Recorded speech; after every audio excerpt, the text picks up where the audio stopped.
Assalamualaikum warahmatullahi wabarakatuh. Perkenalkan, nama saya Salsabila Damayanti dengan NIM 12070050114. Di sini saya akan menjelaskan mengenai web server. Jadi pertama pengertiannya dulu ya. Apa sih web server itu? Web server adalah sebuah software atau perangkat lunak yang dia tuh memberikan layanan berupa data. Jadi web server ini tuh berfungsi untuk menerima permintaan HTTP atau HTTPS dari klien atau yang kita biasa kenal dengan web browser, yaitu Chrome. Contohnya adalah Chrome atau Firefox. Selanjutnya, dia juga akan memberikan respon atas permintaan yang diberikan dalam bentuk biasanya halaman web gitu. Web server ini tuh fungsinya sebenarnya hampir mirip dengan hard disk atau mungkin flash disk ya yang biasa kita gunakan sehari-hari. Namun bedanya tuh server hardware ini tuh dapat melayani transfer data secara online yang bisa diakses di mana saja dan kapan saja selama kita memiliki akses ke dalam data tersebut seperti itu. Lalu sekarang kita bahas fungsi dari web server ya. Jadi ada 3 fungsi utama dari web server. Yang pertama tuh untuk membersihkan berbagai cache yang terdapat pada penyimpanan serta semua dokumen yang tidak terpakai lagi. Yang kedua, melakukan pemeriksaan terhadap sistem security yang berasal dari permintaan HTTP berdasarkan request klien atau web browser. Yang ketiga, menyediakan data berdasarkan request atau permintaan yang masuk agar dapat menjamin keamanan sistem yang berjalan dengan lancar. Nah, lalu bagaimana sih cara kerja dari web server ini?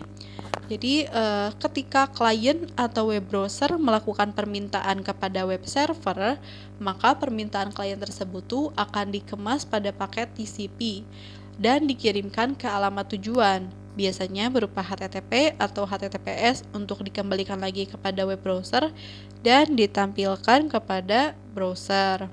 Namun, jika data yang diminta tersebut tidak ada, biasanya suatu server secara otomatis akan memberikan tampilan notifikasi page not found atau error 404 gitu.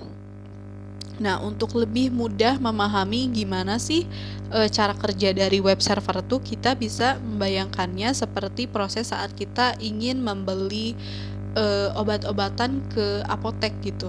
Misalkan di sini kita datang ke apotek, lalu kita tuh ingin meminta misalkan obat batuk kepada apotekernya gitu. Nah, kita sebagai pembeli itu dapat dibayangkan sebagai kliennya dan apotekernya tuh dapat dibayangkan sebagai web kliennya. Sedangkan obat yang kita inginkan tuh bisa dibayangkan sebagai data yang kita inginkan gitu. Jadi nantinya tuh kan kita akan datang ke apotek, lalu di sana kita akan meminta kepada si apotekernya yang bisa kita bayangkan sebagai web server obat batuk gitu. Nah, nanti si web server tersebut tuh kan akan mencarikan di jajaran obat-obatnya apakah ada obat batuk.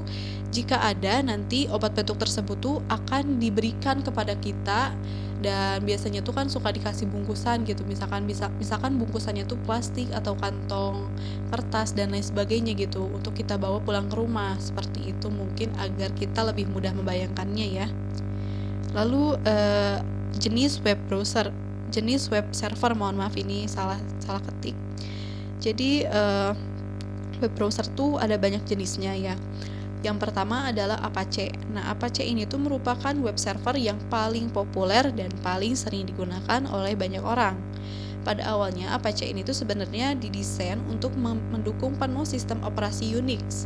Selain karena Apache ini mudah untuk diimplementasikan, Apache ini juga memiliki beberapa program pendukung sehingga memberikan layanan yang lengkap, seperti contohnya tuh PHP, SSI, dan Control Access.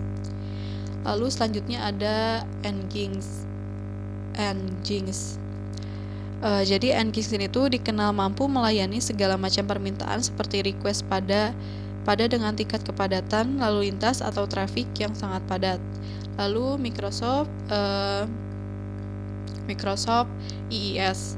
Jadi web server IIS ini tuh atau Internet Information Service itu adalah web server yang bekerja pada jenis protokol seperti DNS atau TCP or IP atau beragam software lainnya yang berguna untuk merangkai sebuah situs.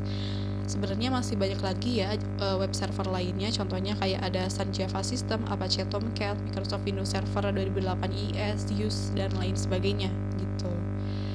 mungkin cukup sekian yang dapat saya sampaikan. Mohon maaf apabila terdapat kesalahan. Terima kasih. Wassalamualaikum warahmatullahi wabarakatuh.